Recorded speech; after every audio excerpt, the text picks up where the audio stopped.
네, 오늘 제목은 믿음으로 반응하자라는 제목으로 열왕기하 7장 1절에서 20절 말씀을 가지고 함께 나눠보도록 하겠습니다. 내일은 우리 민족 고유의 명절 추석입니다.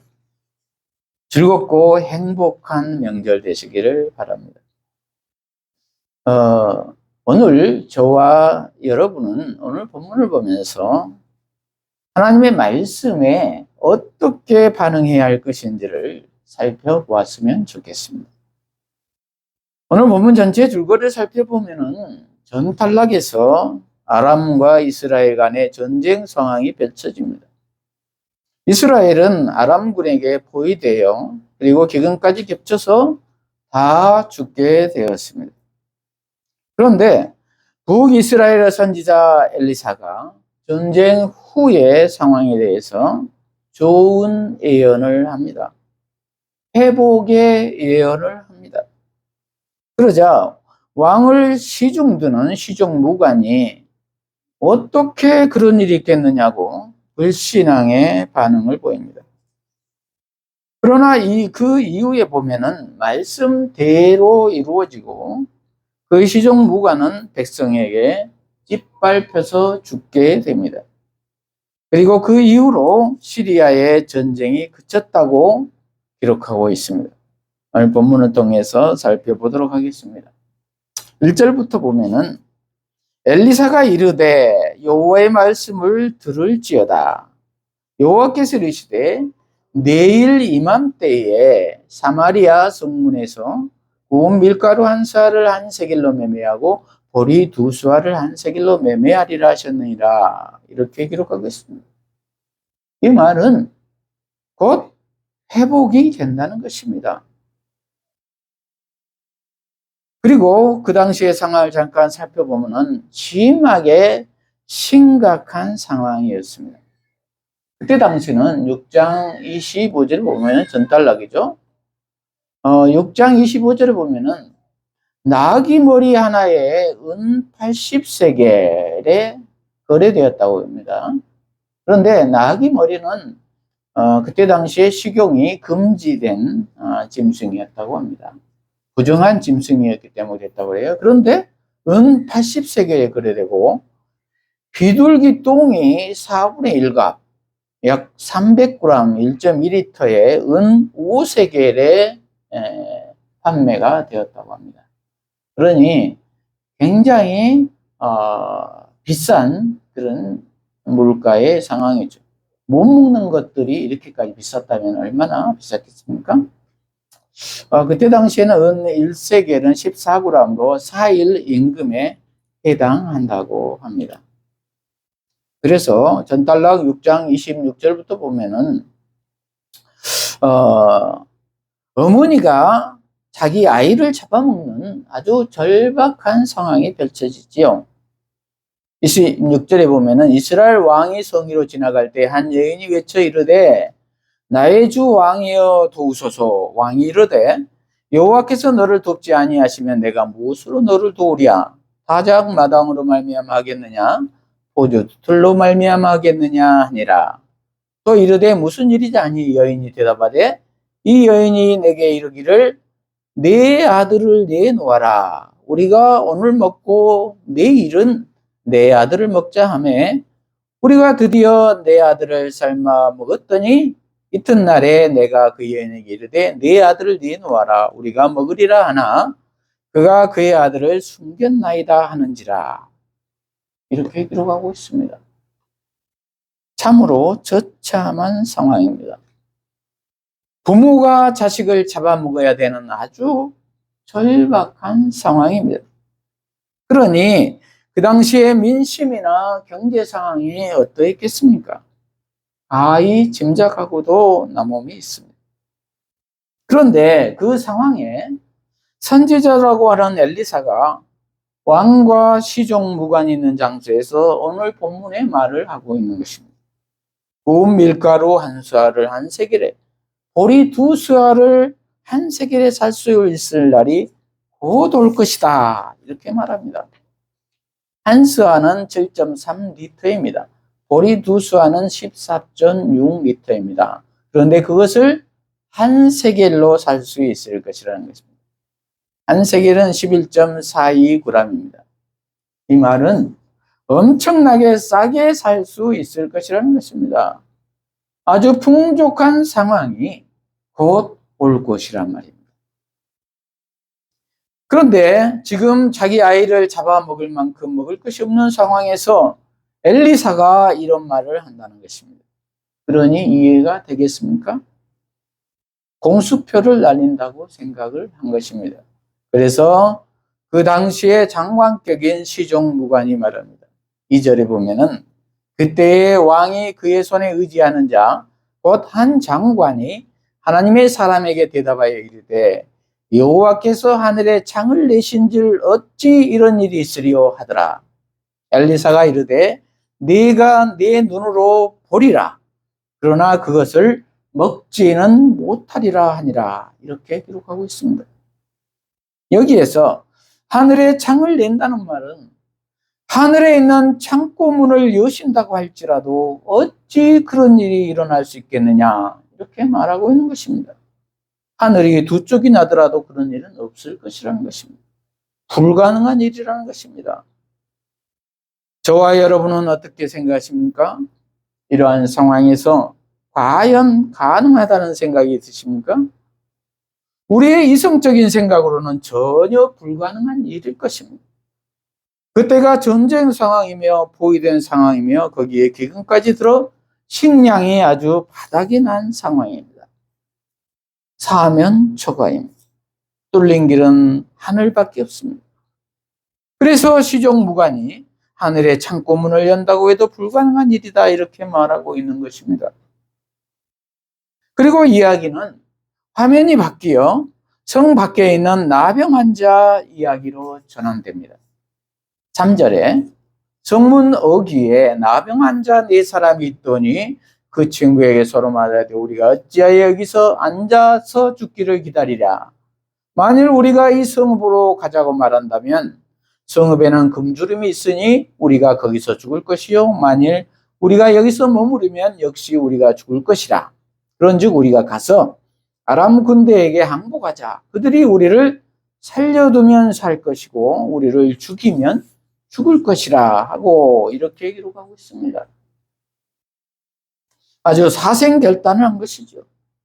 먹을 것을 찾아서 우리의 성읍으로 들어가면 사람들이 굶주림으로 거기에서 우리가 잡혀서 먹이로 전락할 것이라는 것입니다. 나병 환자는 당시에는 격리되어 성읍 밖에서 살았습니다. 그런데 그곳에까지 기근이 들어 굶어 죽게 되었다는 것입니다. 이스라엘이 총체적으로 죽게 된 상황입니다. 그래서 그럴 바에야 아람 군대에게 항복하고 먹을 것을 구해야겠다는 것입니다. 살면 살고 죽으면 죽겠다는 것입니다. 그들이 은혜를 베풀어 살게 해주면 살고 그렇지 않으면 죽으리라는 것입니다. 5절 아람 진으로 가리하여 해질 무렵에 일어나 아람 진영 끝에 이르러서 본즉 그곳에 한 사람도 없으니 이는 주께서 아람 군대로 병거 소리와 말 소리와 큰 군대의 소리를 듣게 하셨으므로 아람 사람이 서로 말하기를 이스라엘 왕이 우리를 치리하여 헷 사람의 왕들과 애국 왕들에게 값을 주고 그들을 우리에게 오게 하였다 하고 이렇게 기록하고 있습니다. 아람 군대에게 환청이 들리게 한 것이죠. 그래서 그들이 겁을 먹고 다 달아나게 한 것입니다. 이것이 이성적으로 이해가 되십니까? 이해할 수 없는 일입니다. 그러나 성경은 이렇게 기록하고 있습니다. 주께서 아람 군대로 병거 소리와 말소리와 큰 군대의 소리를 듣게 하셨다고 기록하고 있습니다. 주께서 듣게 하셨다고 했습니다. 하나님이 듣게 하시면 듣게 된다는 것입니다. 이것이 믿음의 영역입니다. 7절 해질 무렵에 일어나서 도망하되 그 장막과 말과 나귀를 버리고 진영을 그대로 두고 목숨을 위하여 도망하였습니다. 이렇게 기록했습니다. 아람 군대가 모든 것을 그대로 두고 다 도망가 버린 것입니다. 그러니 얼마나 먹을 것과 입을 것이 풍족했겠습니까? 8절, 그 나병 환자들이 진영 끝에 이르자 한 장막에 들어가서 먹고 마시고 거기서 은과 금과 의복을 가지고 가서 감추고 다시 와서 다른 장막에 들어가 거기서도 가지고 가서 감추니라. 이렇게 기록하고 있습니다. 나병 환자들은 아주 신이 난 것입니다. 아주 새로운 세계를 본 것이지요. 급반전입니다. 하나님이 역사하시면 이렇게 될 수도 있다는 것입니다. 이것은 전혀 내 능력이 아니라 하나님이 역사하신 것을 그들이 지금 누리고 있는 것입니다. 자기 공로는 하나도 없습니다. 우리의 구원도 마찬가지 아니겠습니까? 우리의 공로는 없지요. 예수님이 대신, 우리 대신 십자가에서 우리 죄를 대신해서 죽어주시고 우리에게 죄 없다 하셨으니 말입니다. 이것이 구원입니다. 십자가의 은혜로 우리가 지금 구원을 입은 것입니다. 지금 여기에서도 나병 환자들이 마치 그러한 상황입니다. 9절, 나병 환자들이 그 친구에게 서로 말하되 우리가 이렇게 해서는 아니 되겠도다. 오늘은 아름다운 소식이 있는 날이거늘 우리가 침묵하고 있도다. 만일 밝은 아침까지 기다리면 벌이 우리에게 미칠지니 이제 떠나 왕궁에 가서 알리자 하고 이렇게 기록했습니다. 자기들만 이 기쁨을 누리면 안 되겠다고 생각을 한 것입니다. 이것이 누가 진 마음인지는 모르겠지만 그들이 그러한 생각이 들었다는 것입니다. 아마 하나님이 그러한 마음을 주셨을 것이라고 생각이 듭니다. 우리의 구원도 마찬가지 아닐까요? 우리만 누리라고 주신 구원이 아니지 않겠어요? 이 구원의 기쁨 소식을 이웃에게 전해야 하지 않겠습니까? 그래서 우리가 믿는 복음이 복된 소식인 것이죠. 복음인 것이죠. 그렇지 않으면 침묵하고 있다면 어떻게 되겠다고 생각했다고 했습니까? 벌이 우리에게 미칠지니 그랬습니다. 벌이 우리에게 미친다고 그랬습니다. 벌이 있다는 것입니다. 그러므로 우리도 구원의 복된 소식을 이웃에게 전해야 할 줄로 믿습니다. 특별히 민족 고유 명절인 추석인데요. 가족들을 만나서 복음을 전하는 저와 여러분이 되시기를 바랍니다. 그래서 나병 환자들은 이제 생각만 하고 있는 것이 아니라 이제 떠나 왕궁에 가서 알리자 하고 이렇게 바로 떠납니다. 바로 행동에 돌입했다는 것입니다. 우리도 침묵하지 않고 나 혼자만 누리려고 하지 않고 바로 이웃에게 떠나야 할 줄로 믿습니다.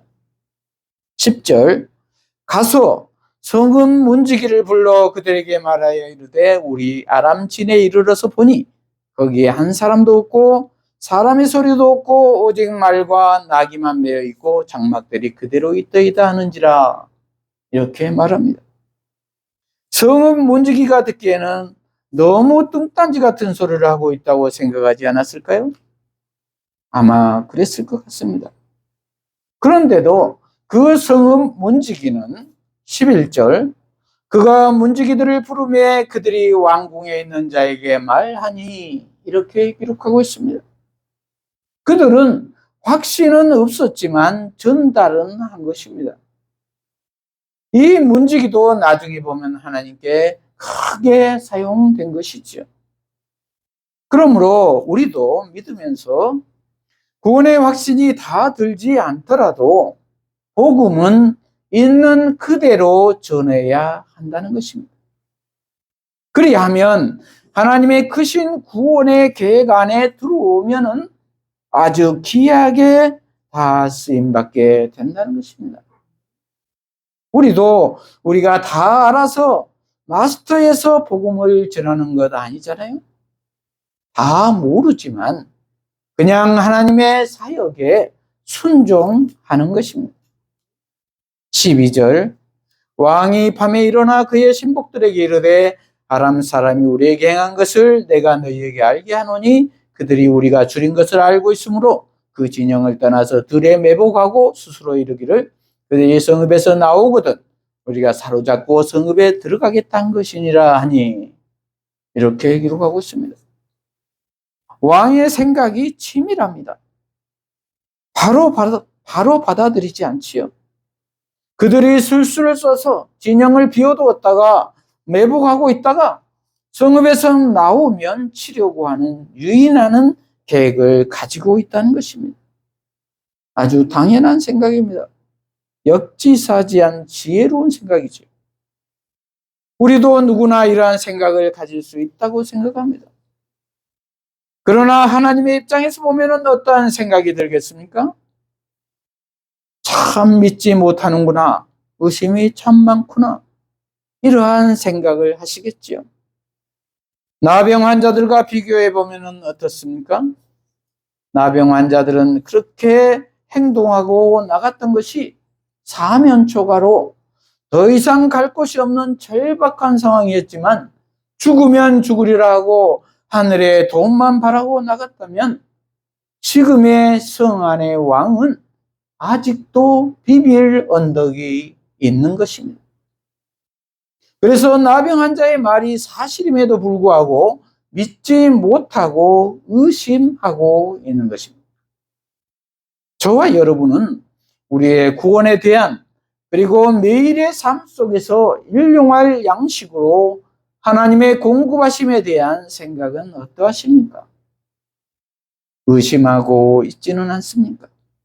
혹시 아직도 비빌 언덕이 있는 것은 아닙니까? 나 자신, 내가 가진 것들 말입니다. 13절 그의 신하 중 한 사람이 대답하여 이르되 청하건대 아직 성중에 남아있는 말 5마리를 취하고 사람을 보내 정탐하게 하소서. 그것들이 성중에 남아있는 이스라엘은 물이 곧 멸망한 이스라엘 온 무리와 같으니이다 하고 이렇게 기록하고 있습니다. 다른 성경으로 보면은 그러자 신하 가운데 하나가 의견을 내놓았다. 이 성 안에 아직 남아있는 5필의 말은 이 성 안에 남아있는 이스라엘 모든 사람의 운명과 마찬가지로 어차피 굶어 죽고야 말 것이니 이 말에 사람을 태워보내어서 정찰이나 한번 해보는 것이 어떻겠습니까? 이렇게 제안하고 있습니다. 어차피 말이나 사람이나 다 굶어 죽을 것이니 남은 말 5필의 사람을 태워서 정찰이나 한번 해보는 것이 어떻겠냐고 제안하고 있는 것입니다. 지혜로운 신하입니다. 상황을 정확히 보고 있습니다. 우리도 이 시대에 이러한 신하가 되어야 할 줄로 믿습니다. 14절 그들이 병과들과 그 말들을 취한지라 왕이 아람 군대의 뒤를 보내며 가서 정탐하라 하였더니 그들이 그들의 뒤를 따라 요단에 이른즉 아람 사람이 급히 도망하느라고 버린 의복과 병기가 길에 가득하였더라. 사자가 돌아와서 왕에게 알리니 백성들이 나가서 아람 사람의 진영을 노략한지라. 이에 고운 밀가루 한 사에 한 세겔이 되고 보리 2수아가 한 세겔이 되니 여호와의 말씀과 같이 되었고 이렇게 기록하고 있습니다. 엘리사가 말한 대로 그대로 되었습니다. 고운 밀가루 한 사가 한 세겔이 되고 보리 2수아가 한 세겔로 살 수가 있었습니다. 먹을 것이 다 해결되었다는 것입니다. 그것도 아주 풍족하게 해결되었다는 것입니다. 그리고 그것을 마무리로 여호와의 말씀과 같이 되었고 이렇게 기록하고 있습니다. 17절 왕이 그의 손에 의지하던 그의 장관을 세워 성문을 지키게 하였더니 백성이 성문에서 그를 밟음에 하나님의 사람의 말대로 죽었으니 곧 왕이 내려왔을 때에 그가 말한 대로라. 이렇게 기록하고 있습니다. 처음에 엘리사의 말에 어떻게 그런 일이 일어날 수 있겠습니까? 라고 불신하던 시종무관이 엘리사의 말대로 회복된 상황을 보기는 하였으나 먹지는 못할 것이다라는 말이 이루어진 것입니다. 그리고 그는 백성들의 발에 짓밟혀 죽었다고 기록하고 있습니다. 어떻게 죽었는지는 정확히 기록되진 않지만 추측하자면 물건을 사러 나왔거나 물물 교환하는 사람들의 많은 인파 속에 넘어져서 밟혀 죽었지 않았을까 생각해 보기도 합니다. 18절 하나님의 사람이 왕에게 말한 바와 같이 이르기를 내일 이맘때에 사마리아 성문에서 보리 2수알을 한 세겔로 매매하고 고운 밀가루 1수알을 한 세겔로 매매하리라 한즉 그때에 이 장관이 하나님의 사람에게 대답하여 이르되 여호와께서 하늘에 창을 내신들 어찌 이런 일이 있으랴 하며 대답하기를 네가 내 눈으로 보리라 그러나 그것을 먹지는 못하리라 하였더니 그의 장관에게 그대로 이루어졌으니 곧 백성이 성문에서 그를 밟음에 죽었더라. 이렇게 기록하고 있습니다. 그렇습니다. 엘리사가 말한 대로 그대로 이루어진 것입니다. 그러므로 우리는 하나님의 말씀을 액면 그대로 들어야 할 것입니다. 그리고 성경대로 살아야 할 것입니다. 말씀을 마무리합니다. 저와 여러분은 하나님의 말씀을 그대로 믿으십니까? 이렇듯 하나님의 말씀은 1.1획도 틀리지 않고 다 이루어집니다. 그러므로 우리는 성경에서 그렇다고 하면 그렇게 믿고 아니라고 하면 아니라고 믿어야 할 것입니다. 그리고 순종해야 할 것입니다. 그럴 때 하나님의 구원의 역사를 회복의 역사를 경험할 수 있게 될 것입니다. 이러한 우리 모두가 되시기를 축복합니다. 기도하십시다. 하나님 아버지, 오늘 믿음으로 반응하자라는 제목의 말씀으로 깨닫게 하시니 감사합니다. 우리 모두가 하나님이 그렇다고 하면 그렇다고 믿고 아니라고 하면 아니다라고 믿는 성경대로의 순전한 믿음을 갖게 하여 주시옵소서. 그리고 바로 행동하게 하여서 구원의 기쁨을 누리는 우리 모두가 되게 하여 주시옵소서. 예수님 이름으로 기도합니다. 아멘. 시간 찬송가 490